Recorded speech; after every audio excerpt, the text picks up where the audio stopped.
함께 만드는 언론 미디어 협동조합. 여기는 국민TV. 함께 만드는 언론 미디어 협동조합. 여기는 국민TV.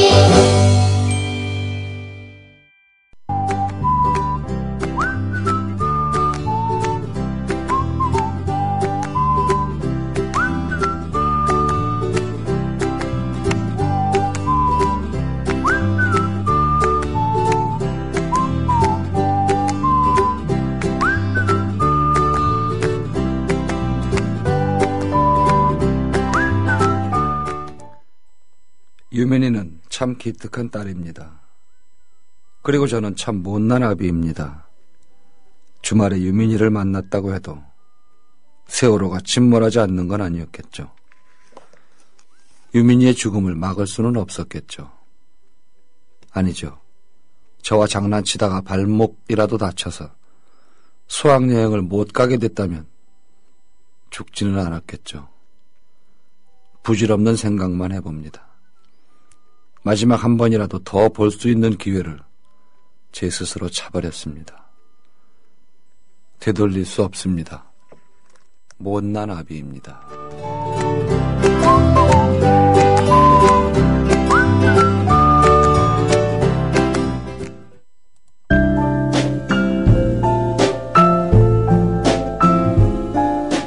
뇌에는 근육이 없습니다.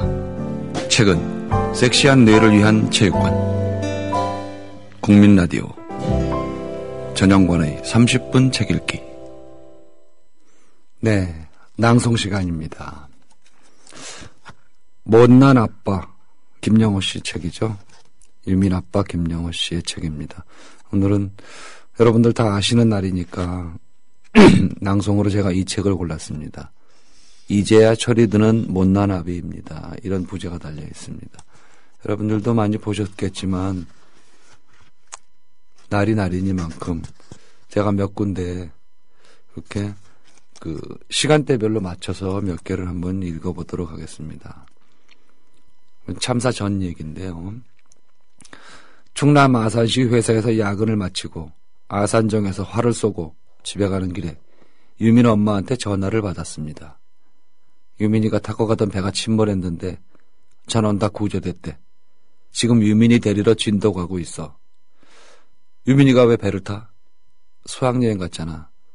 수학여행? 아, 그래서 지난주에 만나자고 했구나. 주말에 만나자고 약속을 잡았는데 제가 깼습니다.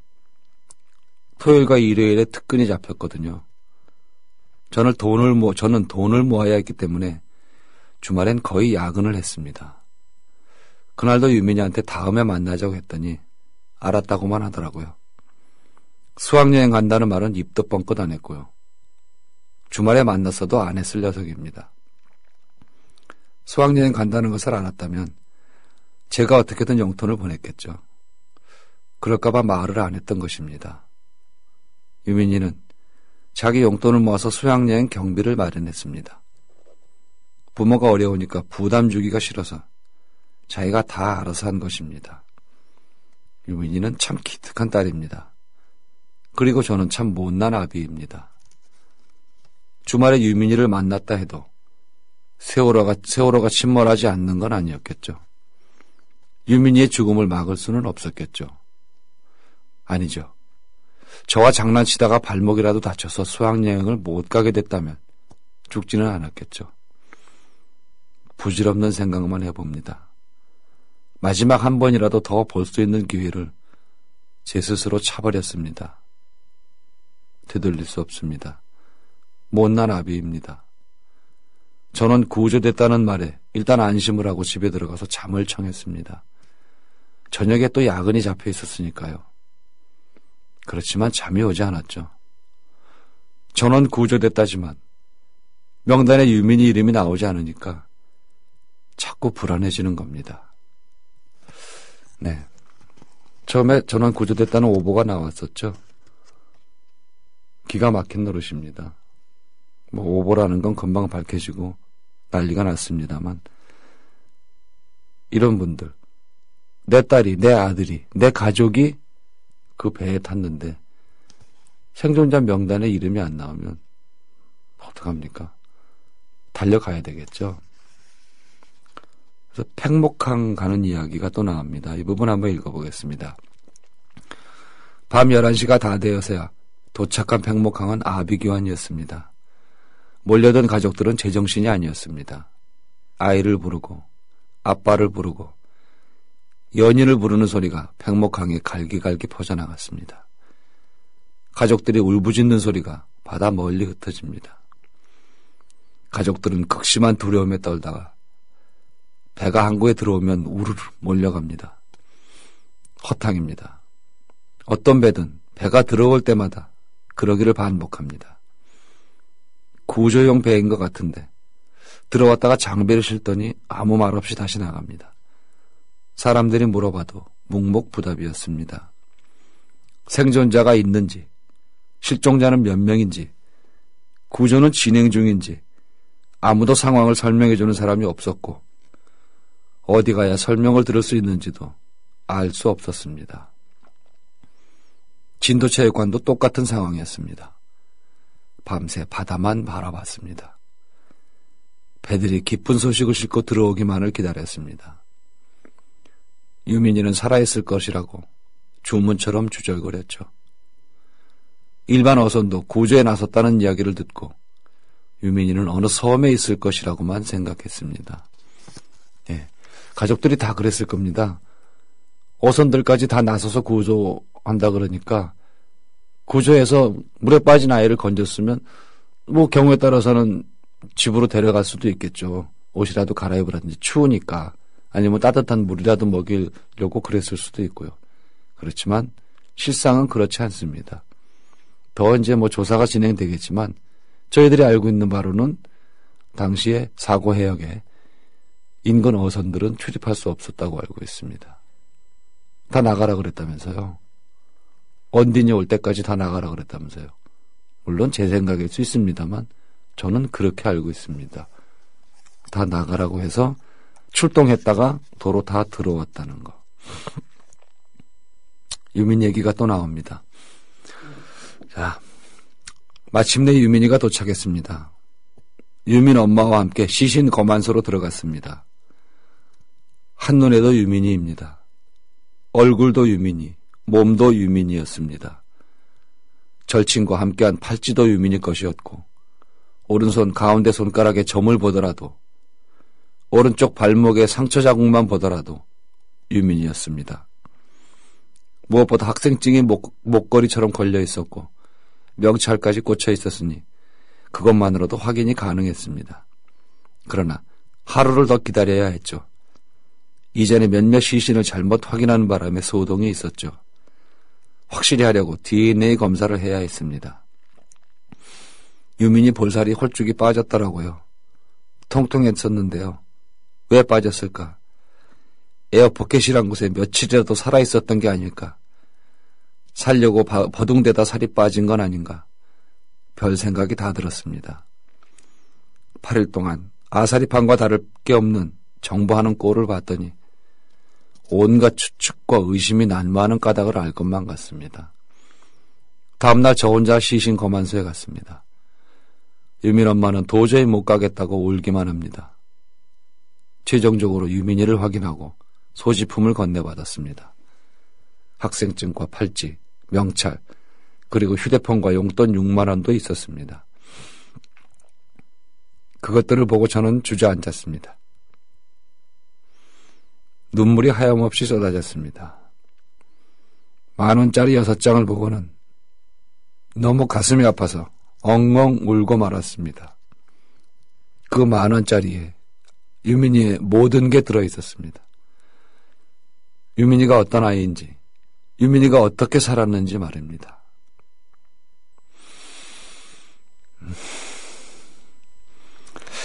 유민이가 가져온 10,000원짜리 6장엔 참으로 못난 아비가 들어있었습니다.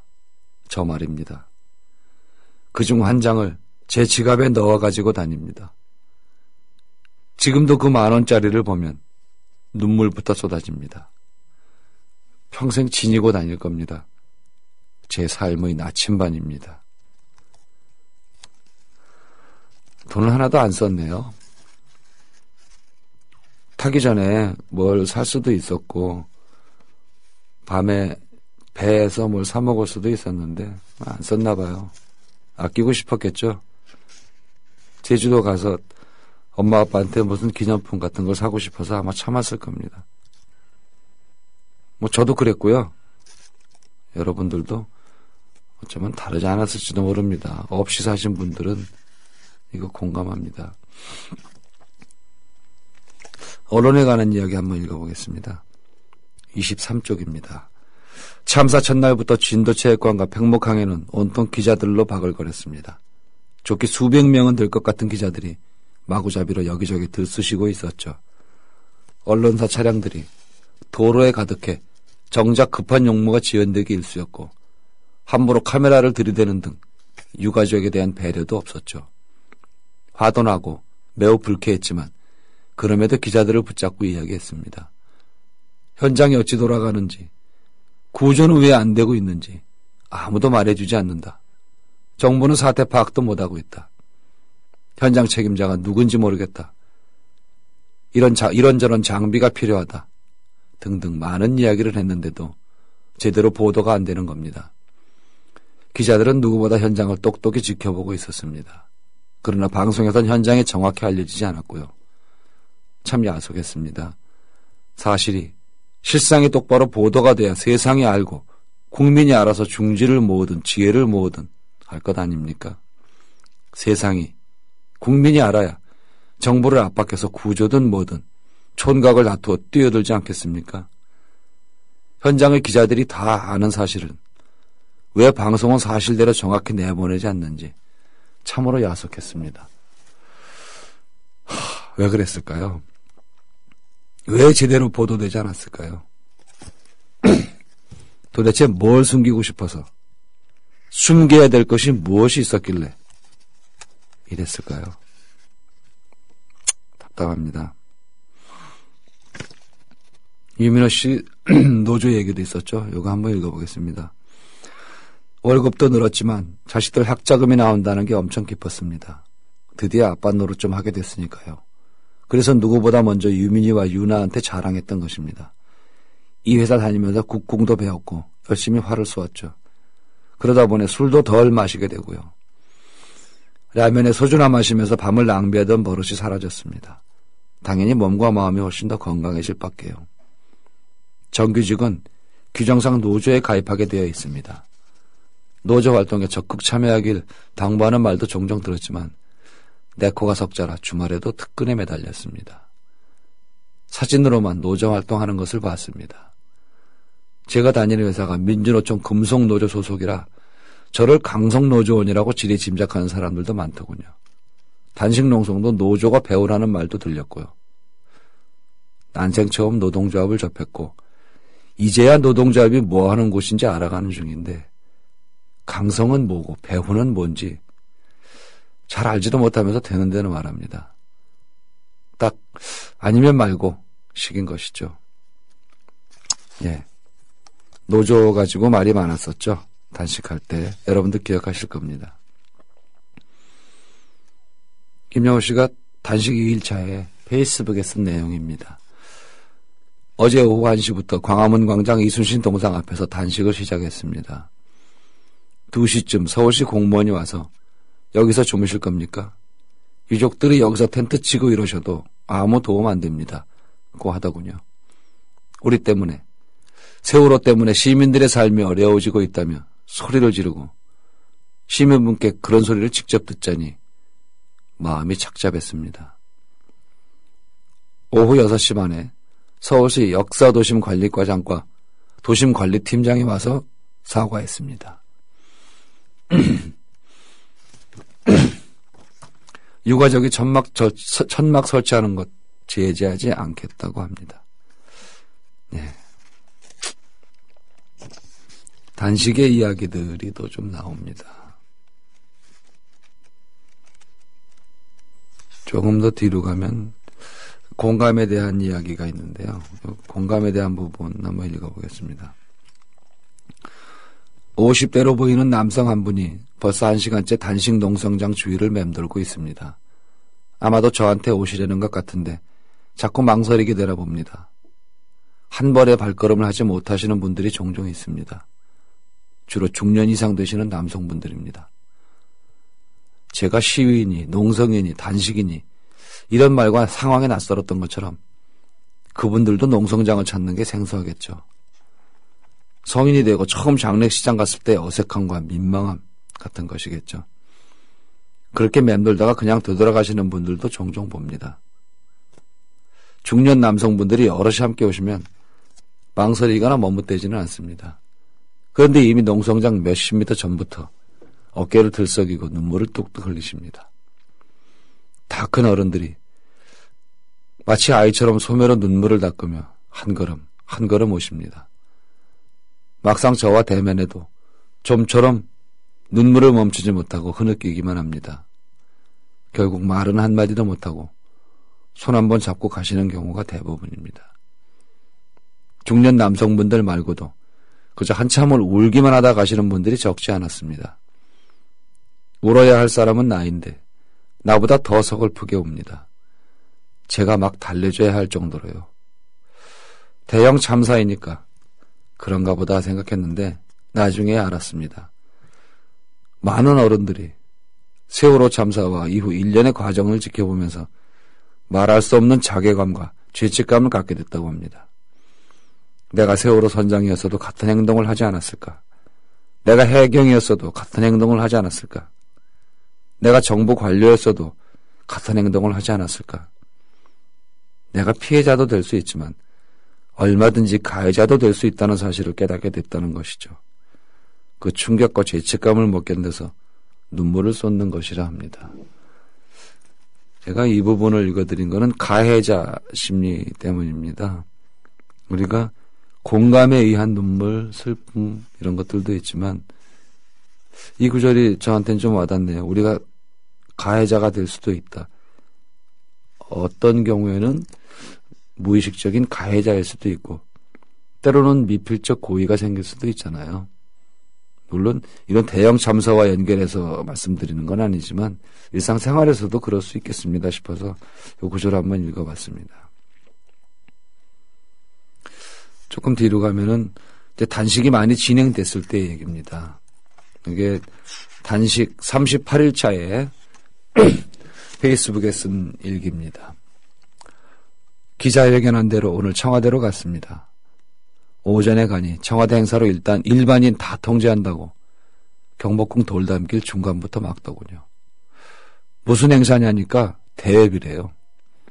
알고 보니 새누리당 중앙위원 오찬 행사였어요. 돌아왔다가 오후에 다시 갔어요. 예전처럼 끝까지 못 가게 하고 청와대 분수에서 길을 못 건너게 막네요. 외국인 관광객, 일반인들은 다 가는 길을요. 경찰에게 물었습니다. 내가 길 건너가는 것을 막는 근거가 무엇입니까? 법을 말해보시오. 그랬더니 대통령 경호법이라 하더군요. 변호사가 확인해보니 경호 목적상 불가피시 위해를 방지하는 것이라 합니다. 37일을 굶은 제가 무슨 위해가 되나요? 차라리 큰 가방 들고 다니는 중국인 관광객들 가방 속을 확인해봐야 하는 건 아닙니까? 그 사람들은 다 지나가는데 저는 갈 수 없었습니다. 2시간을 서 있었지만 계속 막고 길을 내어주지 않았습니다. 그럼 청와대 영풍관 민원실에 면담 신청서라도 적어낼 테니 가게 해달라고 했는데 그것조차 아무 답을 주지 않았습니다. 지난번 편지가 대통령께 잘 전해졌는지 확인해달라는 요청조차 묵살했던 것처럼 저를 외면하기로 작정했구나 느꼈습니다. 기대도 안 했지만 너무도 철저히 무시하더군요. 예, 이때 사진 생각납니다. 수수깡처럼 깡마른 상태로 지팡이에 의지해서 서 있던 김영호 씨 얼굴이 떠오르네요. 여러분들 기억하실 겁니다. 달라진 건 없습니다. 지금도. 이때가 벌써 언제입니까? 근데 달라진 건 없습니다. 교황님 오셨었죠? 그 부분 잠깐 읽겠습니다. 교황님을 뵙고 나서 유가족들은 서로 얼싸안고 눈물을 펑펑 쏟았습니다. 얼마나 마음을 졸였고 얼마나 애가 탔었는지요. 뭔가 성취를 했다는 기분이었지요. 세월호 참사 이후 처음 가져보는 희망이었습니다. 그래도 가슴 한구석은 서글펐습니다. 우리 일을 알리기 위해 이렇게까지 할 수밖에 없는 상황이 씁쓸하기만 했습니다. 평생 독실하고 신심이 두터운 가톨릭 신자도 평생 교황님 손 한 번 잡는 건 영광이라 하더군요. 그런데 신자도 아닌 제가 그 손을 잡았습니다. 손잡을 기회를 뺏은 것만 같아서 죄송하게 됐고요. 이날 이후 세월호 참사는 외신에 더 보도됐고 저는 더 많이 인터뷰를 하게 됐습니다. 제가 교황님께 드린 손편지 내용입니다. 제가 쓰러지지 않고 버티는 것은 유민이가 제 가슴 속에서 아직까지 숨을 쉬고 있기 때문입니다. 이 사건은 저만의 사건이 아닙니다. 생명보다 이익을 앞세우는 탐욕적인 세상, 국민보다 권력의 이익을 우선시하는 관료라는 인류 보편의 문제입니다. 힘이 없어 자식을 잃고 그 한도 풀어주지 못하고 있는 우리를 구해 주십시오. 법이 엄연하고 모든 시스템이 다 갖춰져 있는 현대 국가에서 종교 지도자에게 호소한다는 것 자체가 사실은 불행한 거죠. 우리가 법이 없습니까? 기술이 없습니까? 밝힐 마음이 없는 거죠, 뭐. 밝힐 마음이 없으니까 그래 나몰라라 하고 있는 거고, 요즘은 또 이제 돈 꺼내가지고 돈으로 장난하고 있습니다. 끝을 보자는 얘기 같기도 하고요. 한편으로는 그런 게 아니라 정말 우리를 무시한다는 생각도 듭니다. 어쩌면 둘 다 맞는 것도 같고요. 무시도 하고 끝을 보든지 말든지 마음대로 하라, 이런 심리 같기도 합니다. 유민이 동생 유나 얘기입니다. 아무리 유나가 씩씩하고 당찬 구석이 있더라도 언니가 죽고 나서는 꽤나 힘들어했습니다. 한동안은 하루 종일 잠만 자는 겁니다. 먹지도 않고 학교도 가지 않고요. 억지로 깨워서 겨우 학교에 보내도 일찍 돌아와 또 잠만 자는 것이죠. 그러다 어느 날 밤 자다 깨어보니 엄마가 가슴을 치며 울고 있는 모습을 보고 마음을 좀 추슬렀는다 봅니다. 그 다음 날부터 일찍 일어나서 학교도 가고 친구들과도 만납니다. 속마음 여전히 아프고 고통스럽겠지만 꾹꾹 참나 봅니다. 비로선 짠하기만 합니다. 요즘은 유나한테 살아만 있어달라고 말합니다. 공부고 뭐고 그저 살아있는 게 가장 중요하다고요. 하고 싶은 대로 살고 건강하게만 살라고요. 그래야 사고 싶은 거 다 사줄 수 있고 먹고 싶다는 거 먹여줄 수 있고 가고 싶다는 거 데려갈 수 있으니까요. 아이가 죽고 나니까 못해준 것만 생각나고 안 해준 것만 떠오릅니다. 다시는 그러고 싶지 않습니다. 유나가 지금 어려움을 잘 이겨내도록 만사제쳐두고 도우려고 합니다. 유나는 살아만 있으면 됩니다. 자식에게 욕심 없는 부모가 있겠습니까? 근데 살아만 있으면 되겠다라고 말할 정도면 그간의 이 세월호 가족들, 부모들의 마음고생이 어디까지였는지 더 말씀드리지 않아도 여러분들도 잘 아실 것 같습니다. 유민이, 유나 이런 가족들의 문제가 사실은 굉장히 심각하다 그래요.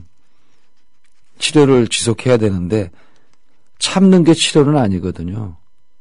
이 감정을 해소를 하고 이 감정들이 흘러나갈 수 있게 해줘야 되는데 안에 꾹꾹 고여 있으면 언젠가는 그만한 해소 행위를 해야 되고 그게 나중에 엄청난 감정 소비를 한다는 거래요. 전문가들 말이니까 뭐 제가 말씀드리는 게 아니고요. 그래서 반드시 해소를 해야 되고 씻어줘야 한답니다. 근데 과연 정부가 그렇게 지금 잘 진행하고 있는지 글쎄요. 과연 그럴까요? 그렇지는 않다고 생각이 됩니다. 이 책에 여러 가지 이야기들이 쭉 있는데 김영호 씨 책 여러분들 한번 읽어보시면 근데 솔직히 참 권하기가 그렇습니다. 이걸 어떻게 다 읽어낼까 싶기도 하고 슬프기도 하고 한편으로는 정말 속이 뒤집힙니다. 오해도 많이 받았고요. 지금도 여전히 김영호 씨를 비롯한 세월호 가족들은 광화문에 있습니다. 일전에 밤에 비 온 날이 있었죠. 농성한다고 거기 들어놓았는데 비 와서 그 다음날 저녁에 갔더니 얼마나 바람이 불고 춥던지 제가 김영호 씨한테 아니 뭐 가스 스토브라도 하나 사다 놓고 있든지 이게 뭐냐고 내가 그랬습니다. 촛불 몇 개 켜서 이렇게 옆에 앉은 분이 김영호 씨 그냥 앉아있고 그렇게 있길래 너무 속이 터져서 가스 스토브라도 사다 줄 테니까 그래도 낚시용 그 조그만한 거요. 그거라도 사다 줄 테니까 그거라도 좀 놓고 앉아있어라 그랬더니 안 된답니다. 자기가 편하면 안 된대요. 그 추위에 그거 스토브 하나 놓고 손 좀 쬐는 게 편한 겁니까? 그리고 왜 편하면 안 되는데요? 자식을 잃은 것도 기가 막히고 당장 따라 죽고 싶은 마음인데 왜 편하면 안 됩니까? 왜 그런 사람들이 자학에 가까운 농성을 계속해야 되죠? 저는 이해할 수 없습니다. 웃지도 못한다 그러더라고요. 웃을 마음도 없겠지만 누구 만나서 반갑게 인사하고 한 번씩 웃기라도 했다가 그거 사진 찍으면 어떡하냐는데 저도 할 말이 없었습니다. 틀린 말 아닌 것 같았거든요. 세상이 하다 험하니까 뭔 말씀을 못 드리겠고 여러분들 책을 좀 힘들더라도 꼭 읽으시라는 말씀 드리고 싶습니다. 여러분들한테도 필요한 책일 것 같고요. 마지막 부분 읽겠습니다. 세상에 저 혼자가 아니라는 것을 깨달았습니다. 혼자 싸우는 게 아니라 여럿이 함께 연대하면서 싸워야 비로소 힘이 되고 압박이 된다는 것을 알았습니다. 이제 저는 세월호의 진상이 완전히 규명될 때까지 책임자들이 성역 없이 처벌받을 때까지 재발 방지 확신이 들 때까지 안전한 나라가 되는 날까지 연대하는 한 사람으로서 싸우고 살아갈 겁니다. 밥벌이도 하면서 제 앞가림부터 해야 하지만 미루지는 않을 겁니다. 닥친 현실을 피하지 않고 맞설 겁니다.